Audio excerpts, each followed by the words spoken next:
శ్రీ మహాగణాధిపతయే నమః. ఈరోజు మనం 2023వ సంవత్సరం మే నెల రాశి ఫలాల్లో భాగంగా మీనరాశి వారికి ఈ మాసం ఎలా ఉంటుంది అనేటువంటి అంశం గురించి తెలుసుకుందాం. మీనరాశి అనగానే పూర్వభద్ర నక్షత్రం 4వ పాదం, ఉత్తరాభద్ర నక్షత్రం 1, 2, 3, 4 పాదాలు, రేవతి నక్షత్రం 1, 2, 3, 4 పాదాల వరకు ఉన్నటువంటి దాన్ని మనం మీనరాశి కింద పరిగణిస్తాం. ఈ మాసంలో ప్రధాన గ్రహాల యొక్క గ్రహగతులను కనుక పరిశీలించినట్లయితే వ్యయస్థానంలో, కుంభంలో, స్వక్షేత్రంలో, మూల త్రికోణంలో శని సంచరిస్తున్నాడు. అంటే మీనరాశి వారికి ఏలినాటి శని సంచారం అనేటువంటిది జరుగుతోంది. ఈ ఏలినాటి శని సంచారం అనేటువంటిది మీనరాశి వారికి కొన్ని విషయాల్లో మాత్రం తప్పనిసరిగా ఇబ్బందులు ఉంటాయి, కానీ అధిక భాగం మాత్రం ఎక్కువ ఇబ్బందులు అనేటువంటివి ఉండవు. ఏ రంగాల వాళ్ళకు ఉంటాయి, ఎవరికి ఉండవు అనేటువంటి అంశాల గురించి మీకు విపులంగా తెలియచేయడానికి ప్రయత్నం చేస్తాను. ఇక రెండవ స్థానంలో గురుడు మేషరాశిలో సంచరిస్తున్నాడు. అలాగే రాహువు కూడా ఇక్కడే సంచరిస్తున్నాడు. అష్టమ స్థానంలో కేతు సంచారం అనేటువంటిది జరుగుతోంది. ఇవి ప్రధాన గ్రహాల యొక్క గ్రహగతులు. ఈ ప్రధాన గ్రహాల యొక్క గ్రహగతుల్ని గనక పరిశీలించి చూసినట్లయితే మీనరాశి వారికి ఈ రాశ్యాధిపతి అయినటువంటి గురుడు ద్వితీయ స్థానంలో సంచరించడం వల్ల ఆర్థికపరమైనటువంటి అంశాల్లో ముఖ్యంగా మంచి లాభసాటిగా ఉంటుంది. అంటే చేసేటువంటి వృత్తి కానీ, ఉద్యోగం కానీ, వ్యాపారం కానీ చక్కటి లాభాల బాట పడతారు. వ్యాపారంలో టర్నోవర్ పెరుగుతుంది. స్వయం వృత్తులు చేసేటువంటి వాళ్ళకి పేరుకు పేరు, డబ్బుకు డబ్బు రెండు రావడం అనేటువంటిది జరుగుతుంది. మరి ఈ ఏలినాటి శని ప్రభావం జరుగుతోంది కదా, జరుగుతున్నప్పుడు ఉండేటువంటి ఇబ్బందులు ఏంటి, ఏ రంగాల వాళ్ళకి ఇబ్బందిగా ఉంటుంది అని అంటే మరి ముఖ్యంగా మీనరాశిలో ఎవరైతే శనికారకత్వానికి సంబంధించినటువంటి వృత్తి, ఉద్యోగ, వ్యాపార వ్యవహారాలు చేస్తుంటారో వాళ్ళకి మాత్రం ఖచ్చితంగా ఇబ్బందులు ఏర్పడతాయి. మిగిలిన వాళ్ళకి ఆ ఇబ్బందులు ఉండవు.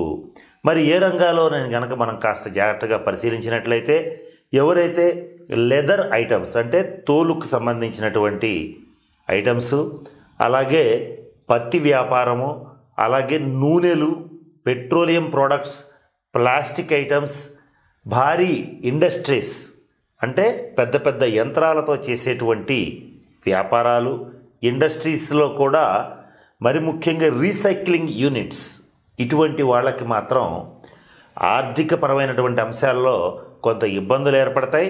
చేసేటువంటి వృత్తిలో కానీ, వ్యాపారంలో కానీ ఆ రంగాలకు, ఇందాక నేను చెప్పినటువంటి రంగాలకి సంబంధించిన ఏ వృత్తి చేసినా, ఉద్యోగం చేసినా, వ్యాపారం చేసినా కూడా ఆటంకాలు, అవరోధాలు, ఆర్థికపరమైనటువంటి చిక్కులు, రుణాలు చేయవలసినటువంటి పరిస్థితులు తప్పనిసరిగా ఏర్పడతాయి. కనుక వాళ్ళేం చేయాలి అని అంటే మందపల్లిలో కానీ, శనిసింగణాపూర్లో కానీ, తిరునల్లార్లో కానీ శనివారం నాడు శనీశ్వరుడికి తైలాభిషేకం జరిపించండి. ఒకవేళ అంత దూరం వెళ్ళలేని పక్షంలో మీ దగ్గరలో ఉన్నటువంటి నవగ్రహాలయంలో ప్రతి శనివారం నాడు శనీశ్వరుడికి తైలాభిషేకం జరిపించండి. ఇట్లా 8 శనివారాల పాటు జరిపించాలి.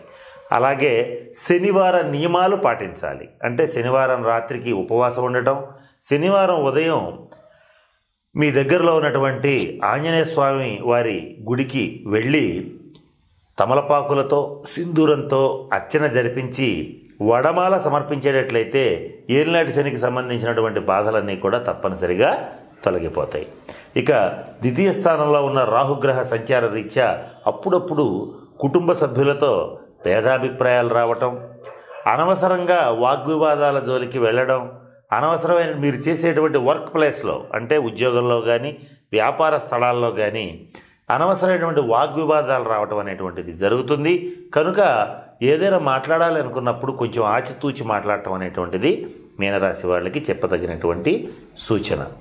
సహజ సిద్ధంగానే కష్టార్జితంతో పైకి వచ్చేటువంటి మీనరాశి వాళ్ళు స్వార్జితం కన్నా, పూర్వార్జితం కన్నా స్వార్జితం మీద ఎక్కువగా ఆధారపడేటువంటి మీనరాశి వాళ్ళకి ఈ మాసం కూడా దైవబలం అధికంగా ఉంది. మీ రాశ్యాధిపతి అయినటువంటి గురుడు ద్వితీయ స్థానంలో ఉండడం వల్ల ఏ రకమైన ఆటంకాలు వచ్చినా, మీ జన్మ జాతకరీత్యా కూడా ఏమైనా ఇబ్బందులు వచ్చినా, అంటే చెడ్డ దశలు కనుక నడుస్తూ ఉంటే సహజంగానే అనారోగ్య సమస్యలు, ఇబ్బందులు, కుటుంబ సమస్యలు, అలాగే ఆర్థికపరమైనటువంటి అంశాల్లో అధికంగా రుణాలు చేయవలసినటువంటి పరిస్థితులు రావటం, ఆ చేసినటువంటి రుణాలను తీర్చలేని పరిస్థితులు రావటం, ఇటువంటివన్నీ జరిగే పరిస్థితులు ఉంటాయి. అటువంటివి జరిగినా కూడా మీకు ఈ మాసం కూడా గురు బలం రీత్యా ఆ సమస్యల నుంచి బయటపడగలుగుతారు. దీనికి మీరు చేయాల్సిందల్లా ఏంటంటే మీకు అదృష్టాన్ని ఇచ్చేటువంటి దేవత శివుడు, దక్షిణామూర్తి. కనుక ప్రతి సోమవారం నాడు శివాలయానికి వెళ్ళి రుద్రాభిషేకాన్ని కనుక జరిపించుకోగలిగేటట్లయితే ఈ ఇబ్బందులన్నీ కూడా తప్పకుండా తొలగిపోతాయి. అలాగే మీకు కలిసి వచ్చేటువంటి రంగు పసుపు రంగు, తెలుపు రంగు. కనుక మీరు వాడేటువంటి దుస్తుల్లో కానీ మీరు వాడేటువంటి వాహనాల్లో కానీ ఈ రంగులు ఉండేటట్లుగా చూసుకుంటే అవి మీకు అదృష్టాన్ని తెచ్చిపెడతాయి. అలాగే మీకు అదృష్టాన్ని ఇచ్చేటువంటి సంఖ్య 3. కనుక మీ సెల్ ఫోన్ నెంబర్ కానీ మీ బండ్ల యొక్క నెంబర్ కానీ టోటల్ 3 వచ్చేటట్టుగా చూసుకునేటట్లయితే అవి మీకు అదృష్టాన్ని ఇస్తాయి. వాటి రీత్యా మీరు చేసేటువంటి వృత్తిలో, ఉద్యోగంలో, వ్యాపారంలో మంచి లాభాలు కలిగేటువంటి పరిస్థితి ఉంటుంది. వాహనాలు ఎందుకు కొనుగోలు చేస్తాం? మనం చేసేటువంటి వృత్తిని మరింత సమర్థవంతంగా చేసుకోవడానికి, ప్రొఫెషనల్గా కలిసి రావడానికి చేస్తాము. అటువంటి పరిస్థితి ఉన్నప్పుడు నేను చెప్పినటువంటి రంగులు అంటే పసుపు రంగు కానీ తెలుపు రంగు కానీ ఉండేటట్టుగా చూసుకోండి మీ వాహనాలకి. అలాగే వాటి టోటల్ కూడా 3 వచ్చేటట్లుగా చూసుకునేటట్లయితే అవి మీకు మరిన్ని శుభ ఫలితాలని ఇవ్వగలుగుతాయి. మరి ఏ రంగులు పనికిరావు అని అంటే పొగ రంగు పనికిరాదు, అంటే గ్రే కలర్ పనికిరాదు, రాహు రంగు మీకు పనికిరాదు. ఆ రాహు యొక్క రంగు మీరు వాడేటట్లయితే ఆ వాహనాలు కొద్దిగా మొరాయించటం, తరచుగా రిపేర్లు రావటం, వాటి మీద వెళ్ళినప్పుడు మీకు ఇబ్బందులు కలగటం ఇలాంటివి జరిగే అవకాశాలు పుష్కలంగా ఉంటాయి. అలాగే మీకు అదృష్టాన్ని ఇచ్చేటువంటి వారం గురువారం. ముఖ్యమైన వ్యక్తుల్ని కలవాలనుకున్నా, ముఖ్యమైన కార్యక్రమాలు మొదలు పెట్టాలనుకున్నా, సంతానానికి సంబంధించి వాళ్ళ అభివృద్ధి కోసం ఒక అడుగు ముందుకు వేయాలన్నా, అలాగే సంతానానికి సంబంధించి వారి వివాహ ప్రయత్నాల కోసం మాట్లాడడానికి వెళ్ళాలన్నా గురువారం వెళ్ళేటట్లయితే మీకు ఆ పనులన్నీ అనుకూలంగా మారుతాయి.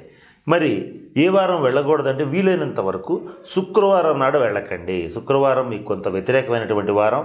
ఈ టైంలో కనుక చేస్తే ఏమవుతుందంటే అవ్వాల్సిన పని కూడా ఆటంకాలతో తయారవుతుంది, అంటే చేసే పని పూర్తి కాదు. ఇటువంటి ఇబ్బందులు కలిగే పరిస్థితులు ఉంటాయి కనుక నేను చెప్పినటువంటి అన్ని అంశాలని దృష్టిలో పెట్టుకోండి. ఇక ఈ మాసంలో మీనరాశి వారికి పంచమ స్థానంలో, చతుర్థ స్థానంలో కుజుడు 16వ తారీఖు వరకు, తర్వాత 16 నుంచి 31వ తారీఖు వరకు పంచమ స్థానంలో కర్కాటక రాశిలో నీచ స్థానంలో కుజుడు సంచరిస్తున్నాడు. ఈ కుజగ్రహ సంచార రీత్యా మీకు గృహ లాభం అనేటువంటిది ఏర్పడుతుంది. అంటే నూతనంగా స్థలాలు కానీ, పొలం కానీ, స్థిర చరాస్తులు కానీ కొనుగోలు చేసే అవకాశం ఉంది. అటువంటి పరిస్థితి ఈ నెల ప్రథమార్థంలో మీకు లభించేటువంటి పరిస్థితి ఉంది. ఇక ద్వితీయార్థంలో ఏమవుతుందంటే సంతాన రీత్యా కొంచెం స్త్రీ సంతాన రీత్యా బాగుంటుంది, కానీ పురుష సంతాన రీత్యా మాత్రం కొద్దిగా టెన్షన్ వచ్చే అవకాశం ఉంటుంది. అంటే వాళ్ళ భవిష్యత్తుకి ఏ నిర్ణయం తీసుకోవాలి, అలాగే వాళ్ళు తీసుకునేటువంటి నిర్ణయాలను చూసి కరెక్ట్గానే నిర్ణయాలు తీసుకుంటున్నారా అంటే మీకు గనక మగ సంతానం ఉంటే ఆ పిల్లవాడు సరైన నిర్ణయం తీసుకుంటున్నాడా లేదా అనవసరమైనటువంటి సాహసోపేతమైనటువంటి అనవసరమైన నిర్ణయాలు తీసుకుని ఇబ్బంది పెడతాడా అనేటువంటి టెన్షన్తో కూడినటువంటి వాతావరణం ఏర్పడుతుంది. అయితే ఇక్కడ మీరు గమనించవలసిన అంశం ఏంటంటే ఈ మీనరాశికి రాజయోగకారకుడైనటువంటి కుజుడు పంచమ స్థానంలో నీచిపెట్టినప్పటికీ కూడా సంతాన రీత్యా మంచి శుభవార్తలే వినడం జరుగుతుంది. అంతేకాకుండా వాళ్ళ పురోభివృద్ధి చూసి సంతోషపడతారు. ఇక మరి ముఖ్యంగా చెప్పాలంటే మీరు ఏ పని చేసినా, ఏ దూర ప్రయాణాలు చేసినా, ఏ దూర దేశంలో స్థిరపడినా సంతానం యొక్క అభివృద్ధి కోసమే మీరు ఆ పనులన్నీ చేయడం జరుగుతుంది. కనుక ఆ విషయాన్ని దృష్టిలో పెట్టుకునే మీరు నిర్ణయాలు తీసుకోవడం కూడా జరుగుతుంది. కనుక మీరు తీసుకున్న నిర్ణయాలు సఫలీకృతం అయ్యేటువంటి అంశాలు దగ్గరగా వస్తున్నాయి. అంటే మీ సంతానపరమైనటువంటి స్థిరత్వం ఏదైతే ఉంటుందో, వాళ్ళ అభివృద్ధి ఏదైతే ఉంటుందో, ఏ ఉద్దేశంతో మీరైతే ఈ పనులన్నీ చేశారో వాటికి సంబంధించినటువంటి సఫలీకృతం అనేటువంటిది ఏర్పడటం మొదలవుతుంది. ఇక 2వ స్థానంలో రవి బుధులు సంచరిస్తున్నారు.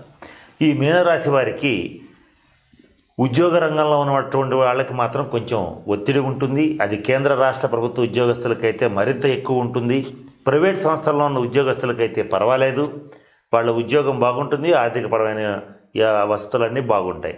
కానీ ప్రభుత్వ ఉద్యోగం చేసేటువంటి కేంద్ర రాష్ట్ర ప్రభుత్వ ఉద్యోగస్తులకి మాత్రం కొంత ఆర్థికపరమైన అంశాల్లో కానీ, వర్క్ ప్లేస్లో కానీ కొంత టెన్షన్ ఏర్పడేటువంటి పరిస్థితి ఉంటుంది. అటువంటి పరిస్థితి ఉన్నప్పుడు ప్రతినిత్యం ఆదిత్య హృదయాన్ని పారాయణ చేయండి, సూర్య నమస్కారాలు చేయండి. ఇది చేయటం వల్ల ఇబ్బందులన్నీ కూడా తొలగిపోతాయి. ఇక అష్టమ స్థానంలో ఉన్న కేతుగ్రహ సంచార రీత్యా మీకు ఈ మాసం కొంత అనారోగ్య సూచనలు, అలాగే మీకు కానీ మీ జీవిత భాగస్వామికి కానీ కొంత మందులకి నయం కానటువంటి ఇబ్బందులు అంటే రోగాలు వచ్చేటువంటి అవకాశం ఉంది. అంటే బీపీ, షుగరు, అలాగే గ్లాండ్స్, కొద్దిపాటి దెబ్బలు తగలటం, కుట్లు పడటం ఇటువంటివి జరిగే అవకాశాలు ఉన్నాయి. కనుక మీనరాశి వారు ఈ మాసం తప్పనిసరిగా మృత్యుంజయ మంత్రాన్ని జపించండి. ప్రతి సోమవారం నాడు శివాలయంలో రుద్రాభిషేకాన్ని జరిపించుకోండి. అలా జరిపించుకుంటే ఆ అనారోగ్య సమస్యలు మీకు రాకుండా పక్కకు వెళ్ళిపోతాయి. అయితే ఇది ఎవరికి వర్తిస్తుంది అని అంటే మీనరాశిలో ఉన్నటువంటి వాళ్ళలో ముఖ్యంగా రేవతి నక్షత్రంలో ఉన్నటువంటి వాళ్ళకి, అలాగే ఉత్తరాభాద్ర నక్షత్రంలో ఉండేటువంటి వాళ్ళకి కొద్దిగా ఇబ్బందులు ఎక్కువగా గోచరిస్తున్నాయి. రేవతి నక్షత్రంలో ఉండేటువంటి వాళ్ళకి ఎవరికైతే 50 సంవత్సరాల పైన ఉంటాయో వారికి కొంత ఈఎన్టీ సమస్యలు, చర్మ సంబంధమైన ఎలర్జీసు, శ్వాస సంబంధమైన ఎలర్జీసు, ఉష్ణ బాధలు అంటే జ్వర బాధలు కలిగేటువంటి అవకాశం ఉంది. అలాగే ఉత్తరాభాద్ర నక్షత్ర జాతకులు మీనరాశి వాళ్ళు ఎవరైతే ఉంటారో వాళ్ళకి ప్రొఫెషనల్గా అంటే వృత్తిపరంగా అనుకోని అవాంఛనీయమైనటువంటి జర్కులు వచ్చే అవకాశం ఉంది. ఇటువంటివి రాకుండా నేను చెప్పినటువంటి శనీశ్వరుడికి సంబంధించిన శాంతి పరిహార క్రియల్ని పాటించండి.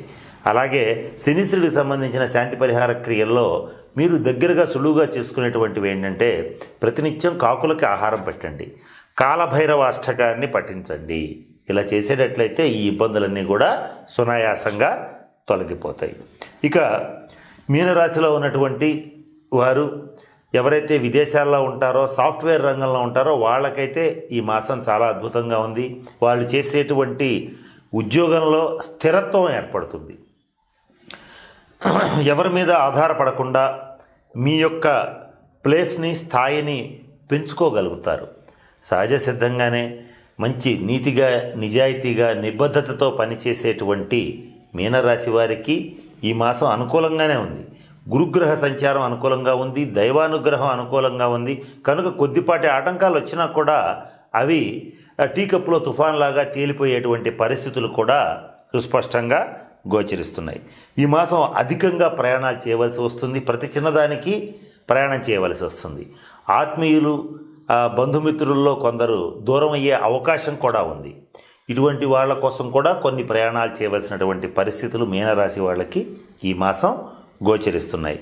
ఇక మానవ సేవే మాధవ సేవ అని నమ్ముతారు. అలాగే ఈ మాసంలో పుణ్యక్షేత్రాలు, పుణ్యతీర్థాలు దర్శించాలనేటువంటి అభిలాష పెరుగుతుంది. ఇష్టదేవత దర్శనం కలుగుతుంది. ఇటువంటి శుభ ఫలితాలు ఈ మాసంలో వస్తుంటాయి. ఏది వచ్చినప్పటికీ, ఏం జరిగినప్పటికీ చాలా సందర్భాల్లో నమ్మిన వాళ్లే మోసం చేయటం, నా అనుకున్న వాళ్లే ఇబ్బంది పెట్టడం అనేటువంటిది మీ మానసిక ఆందోళనకి, అలజడికి కారణం అవుతుంది. ఎన్ని ఉన్నా చివరికి చేరవలసినటువంటి గమ్యస్థానం వేరుగా ఉంటుంది కదా అనేటువంటి ఒక వైరాగ్య ధోరణి, ఆధ్యాత్మిక భావన తరచుగా మీకు మనసులోకి వస్తూ ఉంటుంది. ఇటువంటి సందర్భాలన్నీ కూడా ఈ మాసంలో మీకు వచ్చేటువంటి పరిస్థితి ఉంది. సహజ సిద్ధంగానే మంచి వాక్చాతుర్యంతో మీరు వచ్చినటువంటి సమస్యల్ని సునాయాసంగా తప్పించుకోగలుగుతారు. అలాగే 12 రాశుల్లో 12వ రాశి అయినటువంటి మీనరాశికి దైవానుగ్రహం చాలా ఎక్కువ ఉంటుంది. అలాగే గురుబలం ఎక్కువ ఉంటుంది. దేవ గురువు అయినటువంటి బృహస్పతి పరిపూర్తిగా ఆధిపత్యం వహించేటువంటి ఈ మీనరాశికి గురుబలం ఉండడం వల్ల ఎన్నో సమస్యలు, పెద్ద సునామీలాగా రావాల్సినటువంటి సమస్యలు కూడా చిన్న గాలివానలాగా వచ్చి వెళ్ళిపోవటం అనేటువంటిది జరుగుతుంది. ఏది ఏమైనప్పటికీ ఈ మీనరాశిలో ఉన్నటువంటి ఉత్తరాభద్ర నక్షత్ర జాతకులు, రేవతి నక్షత్ర జాతకులు ఎవరైతే ఉంటారో వాళ్ళు మాత్రం తప్పనిసరిగా వారి వారి వ్యక్తిగత జాతక రీత్యా తగిన శాంతి పరిహార క్రియలు జరిపించుకునేటట్లయితే రాబోయేటువంటి సమస్యల నుంచి సునాయాసంగా బయటపడగలుగుతారు. రాబోయే సమస్యలు అని ఎందుకు సూచించడం జరుగుతోందంటే ఈ ఏలినాటి శని ప్రభావ రీత్యా ఏ సమస్యలు రాబోతున్నాయో మీకు ముందుగానే తెలిసే పరిస్థితి ఉంటుంది. మీకు ఈ సమయంలో 6th సెన్స్ బాగా పనిచేస్తుంది. జరగబోయేటువంటి సంఘటనల్ని ముందుగానే అంచనా వేయగలుగుతారు. కనుక వాటి గురించి ఆలోచించి ఆందోళన పడే కంటే వాటికి సంబంధించిన పరిష్కారాలు చేసుకునేటట్లయితే చాలా ఈజీగా వాటి నుంచి బయటపడే పరిస్థితులు మీకు సుస్పష్టంగా గోచరిస్తున్నాయి. స్త్రీ సంతాన విషయంలో కొంత ఇబ్బంది, చింత ఏర్పడుతుంది. ఆ ఏర్పడినటువంటి వాటి నుంచి బయటపడటం ఎలాగా అని ఆలోచిస్తారు. దానికి సంబంధించిన పరిష్కారాలు కూడా కనుక్కొని చక్కగా సంతాన పురోభివృద్ధికి బాటలు వేయగలుగుతారు. ఇక ఈ మాసంలో అదృష్టం బాగా కలిసి వస్తుంది. నమ్మి మోసపోవటం తప్ప మిగతా అన్ని విషయాలు బాగున్నాయి. కనుక ఎవరికైనా సరే మీరు డబ్బులు ఇవ్వాల్సి వచ్చినప్పుడు, ఎవరైనా మిమ్మల్ని సహాయం అడిగినప్పుడు మాత్రం వీలైనంత వరకు ఆ డబ్బు ఇక రాదు అనుకునే డబ్బులు ఇవ్వండి. అంటే ఎవరికి కూడా అప్పుగా డబ్బు ఇవ్వద్దు.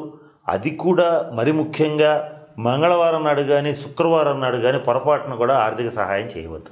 ఇలా చేసేటట్లయితే ఆ డబ్బులు తిరిగి రావటం అనేటువంటిది జరగదు. తిరిగి రాకపోగా అనవసరంగా మీ గురించి మీ వెనకాల గోతులు తీసేవాళ్ళు తయారవుతారు. రహస్య శత్రు బాధలు పెరుగుతాయి.